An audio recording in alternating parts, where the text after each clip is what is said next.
ආදරයෙන් පිළිගන්න ඔයාලා හැමෝම idea creative hub YouTube channel එකෙන් ගෙනෙන අලුත් වීඩියෝ එකකට කවුරුත් ආස කරන මොබයිල් app එකක් අරගෙන තමයි මම අද ආවේ. කවුරුත් ආසයි තමන්ගේ මොබයිල් ෆෝන් එක use කරලා ෆොටෝ එඩිටින් කරන්න. ඉතින් ඒකට හොඳම platform එකක් තමයි ඔයාලගේ Google Play Store එකේ හරි Apple App Store එකේ හරි තියෙන Picsart.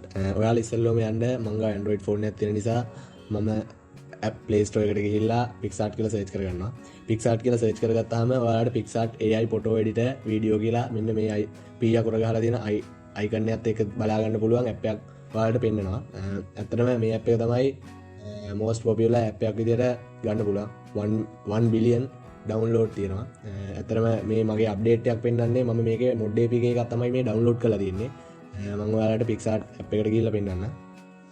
මේ තියෙන්නේ මගේ Picsart app එක. ඇත්තටම කිව්වොත් Picsart app එකෙන් කරන්න බැරි දෙයක් නෑ.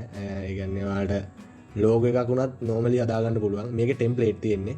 ඔයාලට අදාළ template එක තෝරලා ඔයාලගේ photo edit එක කරගන්න පුළුවන්. මම ඔයාලට එක template එකක් use කරලා photo එකක් edit කරන හැටි කියා දෙන්න. මම add to favorite දාගත්තු මම ආස කරන template එකක් තියෙනවා. මේ තමයි මම ආස කරන template එක. මෙතනින් ඔයාලට ඕනේ choose my photo කියන එක උඩ ක්ලික් කරන්න. එතකොට ඔයාලගේ gallery open වෙනවා. gallery open වුණාම ඔයාලට edit කරගන්න ඕන photo එක මෙතනින් select කරගන්න. මම මේ බල්ලෝ දෙන්නගේ රූපේ දැන් select කරගන්නවා. ඔයාලට මෙතනින් color adjust කරගන්න පුළුවන්. දැන් මම මෙතන පැහැදිලි කරන නිසා ඔයාලට normally explain කරලා දෙන්න. ඊළඟට next යනවා. next ගියපුවාම වෙන්නේ background එක සම්පූර්ණයෙන් black and white වෙනවා.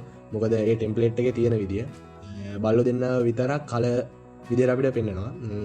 අපි third step එකට යන්න. third step එකට ගියපුවාම background එක ටිකක් blur කරලා බල්ලෝ දෙන්නව කැපී පෙනෙන ගානට පත් කරනවා. ඒකයි මේ template එක වෙන්නේ. මේ වගේ template ගොඩාරියක් මේ Picsart app එක තුල තියෙනවා. ඔයාලට සුදුසු ඔයාලට හරියන template එකක් use කරලා ඔයාලගේ photo එක edit කරගන්න. දැන් මෙතන හරි ලකුණ touch කරලා මෙන්න මෙතන save button එක click කරපුවාම ඔයාලට පුළුවන් ඔයාලගේ gallery එකෙන් මේ photo එක බලා ගන්න. ඉතින් මේ වගේ short videos බලන්න ඔයාලා කැමති නම් අපිව subscribe කරන්න. අපි මේ වගේ දිගටම editing app සහ එදිනදා ජීවිතේට අවශ්‍ය වෙන websites ගැන ඉස්සරහට අපි කතා කරන්න බලාපොරොත්තු වෙනවා. subscribe කරලා like කරලා comment කරලා තියාගන්න. ගොඩක් ස්තුතියි මේ වීඩියෝ එක ඔයාලට නැරඹුවාට.